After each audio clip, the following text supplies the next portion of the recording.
think that there are ways that any discipline can get students interacting. I'm a firm believer in cooperative learning. I think that if you can put students in small informal groups to reinforce something that you've already talked about, if you can get them in study groups or form-based groups so that they feel a connection, whether that subject is chemistry or whether it's math or whether it's history or government or whatever the subject is, I think that if they're connected, if they feel some connection, then they tend to retain. And I think different disciplines can allow different types of connections.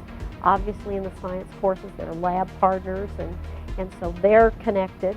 But there are other things and ways of doing that as well. And I think the informal group activities that you can do in a classroom would fit in any kind of discipline. I think it's up to the teacher to provide the kind of environment that helps students be successful. I think that's one of our challenges. I just firmly believe that our students come with different capabilities and abilities, but I think our charge is to try to meet them where they are and bring them along as far as we can bring them.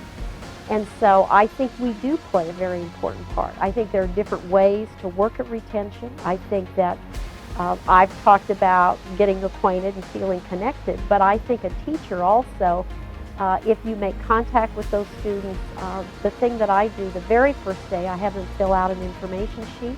I pick those up individually from each student. I say their name. I say something to them personally the very first day. Now I realize in large classes you might not be able to do that, but you need to make some kind of contact, and you might do it with email. I think email is a good way to make contact with students as well.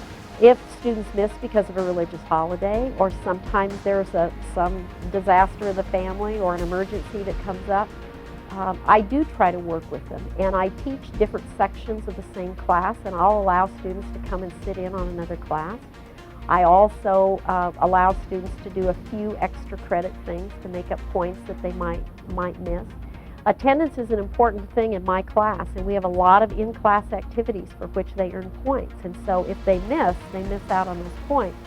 But I think it's only fair that I give them, if they're motivated and want to do things to make up those points, that I give them, not unbelievable amount of points they can earn as extra credit, but a limited number of points they can do, or opportunities to make up absences, and I do that because I understand that many of them have complicated lives, and I think that we should be sensitive to that as well.